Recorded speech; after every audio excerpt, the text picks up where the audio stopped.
നമസ്കാരം. എല്ലാവർക്കും ഹൃദയം നിറഞ്ഞ പൊന്നോണാശംസകൾ. എല്ലായിടവും ഓണാഘോഷമാണ്, ആഹ്ലാദകരമായ ഓണം. എന്നാൽ 4-5 പേർക്ക് മാത്രം ഓണം ആഘോഷിക്കുന്നതിൽ ഒരു താല്പര്യമില്ല. പ്രത്യേകിച്ച് ഈ 4-5 പേരും നമ്മുടെ കൂടെ നടക്കുന്നവരാണ്. എന്താ അവർക്ക് പ്രശ്നം?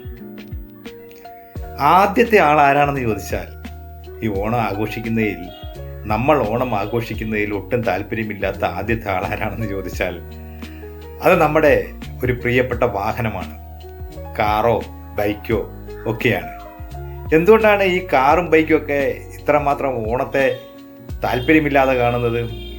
വേറൊന്നുമല്ല, ഓണത്തിന് വാഹനം ഓടിക്കുമ്പോൾ അമിതമായ വേഗത നമുക്കുണ്ടാവും.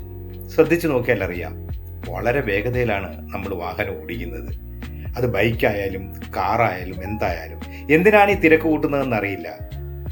രണ്ടാമത്തെ പ്രധാന പ്രശ്നം എന്ന് പറയുന്നത് റോഡ് മുഴുവനും 2 കാലിൽ പോകുന്ന പാമ്പുകളാണ്. വളരെ ശ്രദ്ധിച്ച് വാഹനം ഓടിച്ചില്ലെങ്കിൽ വാഹനം അപകടത്തിൽപ്പെടാനുള്ള സാധ്യത വളരെ കൂടുതലാണ്. ഓണക്കാലത്ത് ഏറ്റവും കൂടുതൽ വാഹനാപകടങ്ങൾ സംഭവിക്കുന്നത് പലപ്പോഴും നമുക്ക് മനസ്സിലാക്കാൻ കഴിയുന്ന ഒരു കാര്യമാണ്. രണ്ടാമതായി, നമ്മൾ ഓണം ആഘോഷിക്കുന്നതിൽ ഒട്ടും താല്പര്യമില്ലാത്ത ഒരാൾ നമ്മുടെ പാൻക്രിയാസ് ആണ്. ഷുഗർ റേഞ്ച് ഏതാണ്ട് 200-നടുത്ത് എത്തിക്കഴിഞ്ഞു. ഇനിയും കൂടിയാൽ പ്രശ്നമാണ്.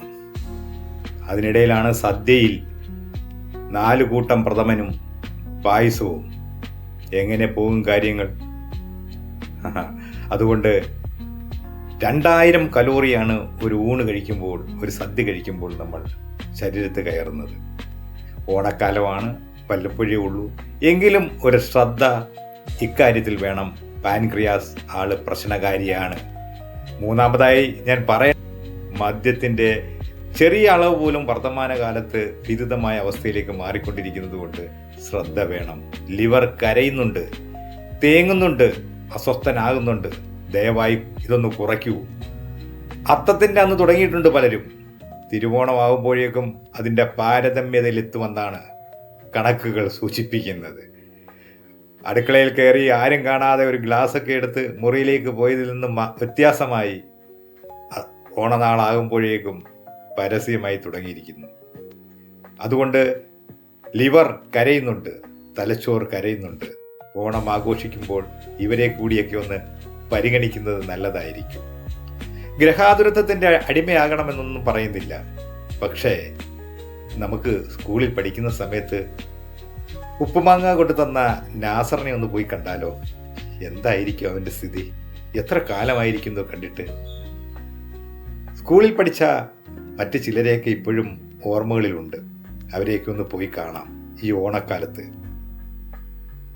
9ാം ക്ലാസ്സിൽ മുൻ ബെഞ്ചിൽ പട്ടുപാവാടയിട്ട് ഓണക്കാലത്ത് വരുന്ന മുടി 2 വശത്തേക്കും പിന്നിയിട്ട ഒരു പെൺകിടാവ് ഉണ്ടായിരുന്നല്ലോ.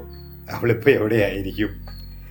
അവളിപ്പോൾ അവളുടെ മകളെ വൈബ് സാരി മത്സരത്തിന് പോകുവാൻ സാരി ഞൊറിഞ്ഞു കൊടുത്തുകൊണ്ടിരിക്കുകയായിരിക്കും. അവൾക്കറിയില്ലല്ലോ പണ്ടിങ്ങനെ ഒരാൾ കൂടെ ഉണ്ടായിരുന്നെന്ന്.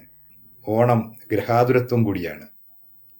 എല്ലാവർക്കും ഈ ഓണക്കാലത്ത് നല്ലത് മാത്രം വരട്ടെ. നന്ദി, നമസ്കാരം.